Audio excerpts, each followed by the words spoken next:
रंगों और उल्लास का त्योहार भले ही खुशियां लेकर आता हो, लेकिन रायबरेली जिले के डलमऊ और इसके आसपास के लोगों के लिए यह त्योहार 700 वर्षों तक एक पीस छोड़ जाता है। और इसका कारण है यहां का इतिहास। 700 साल पहले एक घटना ने लोगों को शोकमग्न होने के लिए मजबूर कर दिया और इस कारण होली का त्योहार तय दिन से 4 दिन बाद मनाया जाता है।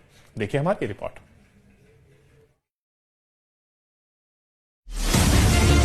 देश भर में होली का त्योहार धूमधाम से मनाया जाता है, लेकिन आपको जानकर हैरानी होगी कि रायबरेली के डलमऊ में शोक मनाया जाता है।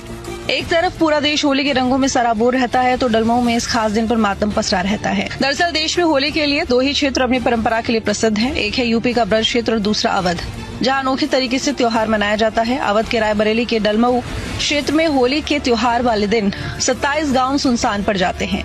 लोग यहां होली वाले दिन रंगों की होली खेलने की बजाय शोक मनाते हैं। इसकी वजह है 700 साल पहले घटी एक घटना।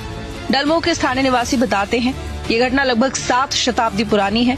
लोगों का कहना है कि हमारे पूर्वज बताते थे, डलमऊ के राजा एक बार गंगा नदी में नौका विहार कर रहे थे। तभी उसी समय जौनपुर के मुगल शासक शाह सरकी की बेटी सलमा भी उसी समय नौका विहार करने आई थी। उसी दौरान महाराज डलदेव को उनसे मोहब्बत हो गई और उसके बाद महाराज सलमा को अपनी पत्नी के रूप में महल ले गए। और ये बात मुगल शासक को पता चली तो उसने कई बार डलमऊ किले पर आक्रमण करने की कोशिश की, लेकिन सफल नहीं हुआ। ये होली का त्योहार चूंकि डलमऊ में 3 दिनों के बाद मनाया जाता है। हमारे जो राजा थे, राजा डलदेव, उनकी उसी रात को वीरगति को प्राप्त हुई, होली जलने वाली रात को। उसके कारण होली 3 दिन बाद सोमवार, शुक्रवार या बुधवार को ही मनाई जाती है। उसमें सलमा नाम की लड़की एक जौनपुर के शासक की पुत्री थी। उसी से कुछ बातचीत के दौरान ये हुआ कि ये लोग कब इनके ऊपर, चूंकि बहुत वीर पराक्रमी थे, तो कब इनके ऊपर आक्रमण किया जाए।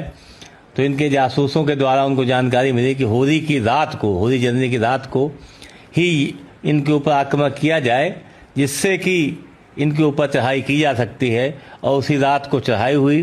चढ़ाई के बाद राजा वीरगति को प्राप्त हुए और उसी के कारण डलमऊ के जो भी लोग, डलमऊ नगर के, डलमऊ से जुड़े हुए 28 गांव 3 दिन बाद शुभ दिन देखकर, सोमवार, बुधवार, शुक्रवार देख करके ही होली मनाई जाती है।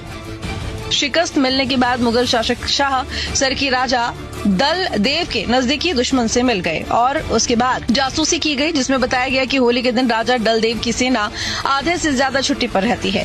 जो सैनिक किले पर रहते हैं वो होली के जश्न में डूबे रहते हैं। मुगल शासक को बताया गया कि होली के दिन आक्रमण कर इन पर विजय पा सकते हैं। तभी मुगल शासक ने होली वाले दिन डलमऊ पर आक्रमण कर दिया। मुगल सेना का सामना करने के लिए राजा डलदेव भी अपने सैनिकों के साथ युद्ध में कूद गए और मुगल शासक की